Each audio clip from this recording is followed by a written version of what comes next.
Assalamualaikum warahmatullahi wabarakatuh.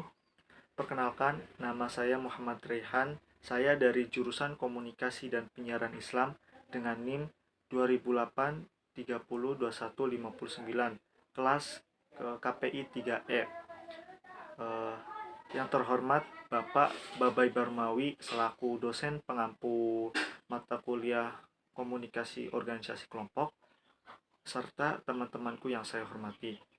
Pada kesempatan kali ini, saya akan menjalankan tugas ulangan akhir semester mata kuliah komunikasi organisasi kelompok, yaitu mengenai tentang konflik konstruktif dan konflik destruktif.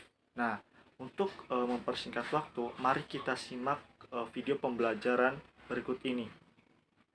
Baik, di sini saya akan sedikit menjelaskan tentang konflik konstruktif dan konflik destruktif. Nah, apa sih konflik konstruktif itu? Konflik konstruktif bisa dikatakan sebagai pemecahan masalah sosial yang efektif dengan kelompok. Alasannya karena terjadinya konflik ini mampu memfasilitasi kemampuan untuk menggabungkan kapabilitas sekaligus kapasitas intelektual, sehingga ide-ide baru itu muncul.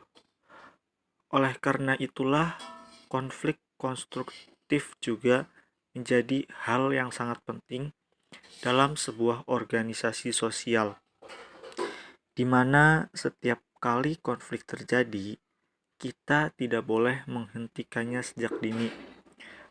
Bahkan di sisi lainnya, Russell Lichtman dari Ohio State University mengungkapkan bahwa konflik harus dilihat sebagai hal yang positif ketika menghasilkan klarifikasi masalah, menghasilkan orang belajar tentang satu sama lain, atau menghasilkan orang mempertimbangkan gagasan baru.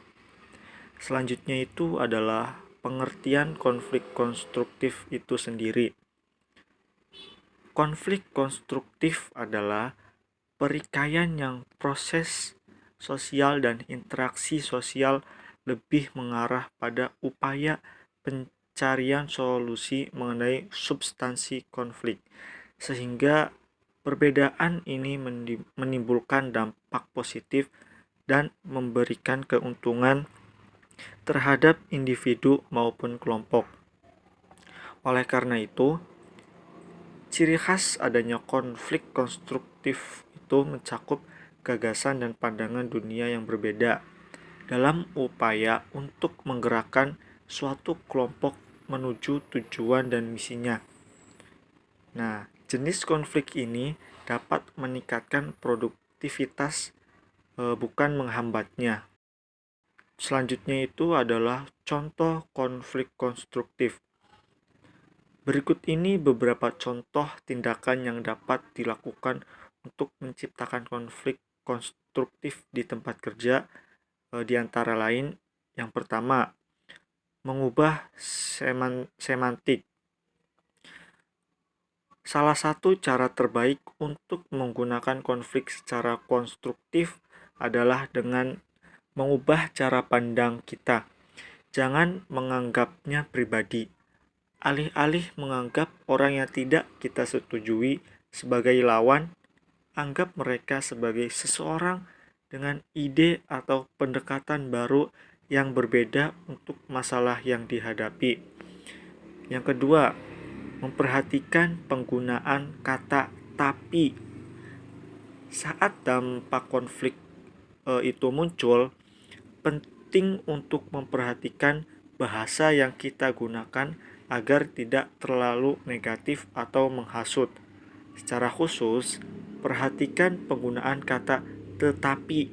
Jika kita mengatakan saya setuju, tapi yang didengar orang lain adalah tetapi inilah mengapa Anda salah. Yang ketiga itu mengandalkan data. Salah satu cara terbaik untuk menjaga emosi agar tidak meluap adalah dengan mengandalkan data saat mendiskusikan suatu konflik. Dengan mengandalkan informasi kuantitatif, itu akan membantu kita memecahkan masalah yang tepat untuk alasan yang tepat daripada menanggapi firasat. Yang keempat, melatih dan meningkatkan kesadaran diri. Umumnya, ketika kita berkonflik dengan seseorang di tempat kerja, itu karena kita menolak sesuatu. Ini berlaku untuk semua orang, mulai dari CEO hingga karyawan. Jika kita menemukan diri kita atau orang lain berusaha keras dan menghindari perubahan, ada baiknya kita berhenti dan mencari tahu apa yang ada di balik penolakan kita sendiri, dan memberikan dorongan kepada semua orang untuk melakukan hal yang sama. Misalnya, departemen kita diminta untuk menggunakan perangkat lunak baru. Apakah kita menolak untuk mengadopsi perangkat lunak baru tersebut karena kita telah mencoba produk serupa sebelum itu gagal, atau karena biaya tidak dimasukkan ke dalam anggaran kita, atau karena tim kita kekurangan tenaga dan tidak memiliki bandwidth untuk menerapkan perubahan? Yang terakhir itu adalah menghindari generalisasi. Nah, jalan menuju konflik konstruktif di aspal dengan bahasa yang rinci dan spesifik. Hindari generalisasi jika kita ingin menemukan kesamaan dengan mengurangi reaksi emosional terhadap apa yang kita katakan. Nah, selanjutnya itu adalah pengertian konflik destruktif. Konflik destruktif adalah pertentangan yang terjadi karena adanya perasaan tidak senang atau perasaan dendam dari seseorang atau kelompok terhadap pihak lain yang bisa menimbulkan kerugian bagi individu atau kelompok yang terlibat dalam konflik tersebut. Nah, contoh-contoh konflik destruktif ini ada 5. Yang pertama, membuat argumen emosional. Salah satu sikap yang dapat memicu konflik destruktif adalah dengan membuat argumen emosional dan memaksa orang lain untuk mendengarkan kita karena pengalaman atau kepercayaan yang kita miliki dalam suatu arti diskusi. Di sisi lainnya, setiap orang berhak untuk membuat argumen, tetapi memaksakan argumen kita kepada orang lain adalah hal yang salah, baik di lingkungan kerja maupun di lingkungan sosial masyarakat tempat kita tinggal. Yang kedua, memperlakukan pertanyaan dan kritik sebagai serangan pribadi.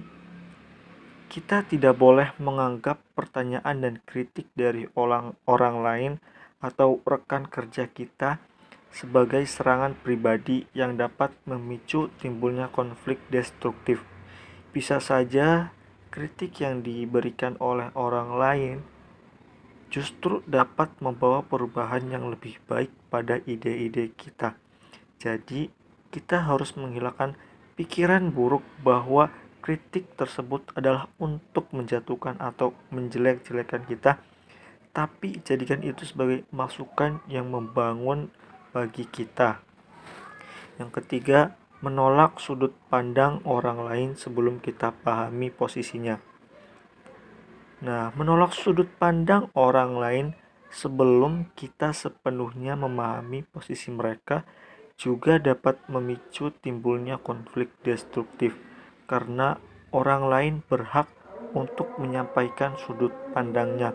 Terlebih lagi di Indonesia yang merupakan negara demokratis, sehingga kita tidak boleh serta-merta menolak sudut pandang tersebut tanpa mempertimbangkan hal-hal baik yang dapat diambil ketika kita bisa menerima sudut pandang orang lain tersebut. Yang keempat, mengolok-olok atau mengejek posisi orang lain. Dimanapun tempatnya, baik di lingkungan kerja atau di lingkungan masyarakat tempat tinggal kita tidak boleh mengolok-olok atau mengejek peran sosial dan status sosial orang lain, karena itu dapat memicu timbulnya konflik destruktif. Yang kelima itu mengabaikan atau menolak ide orang lain. Nah, ketika orang lain sedang menyampaikan ide-ide mereka, kita harus menghargai hal tersebut. Meskipun mungkin ide-ide itu tidak sesuai atau berlawanan dengan ide-ide yang kita miliki, kita harus tetap mendengarkan ide yang disampaikan orang lain hingga selesai. Kemudian baru membuat pertimbangan yang matang terkait cara yang bijak untuk mengolah ide tersebut. Tidak langsung menolaknya dengan sarkas hingga membuat orang lain kecewa dan tidak berani menyampaikan ide-ide mereka lagi di masa mendatang. Nah, mungkin itu saja video pembelajaran kali ini mengenai tentang konflik konstruktif dan konflik destruktif. Eh, Kurang lebihnya mohon maaf dan terima kasih atas segala perhatiannya. Wallahul muwaffiq ila aqwamit thoriq. Wassalamualaikum warahmatullahi wabarakatuh.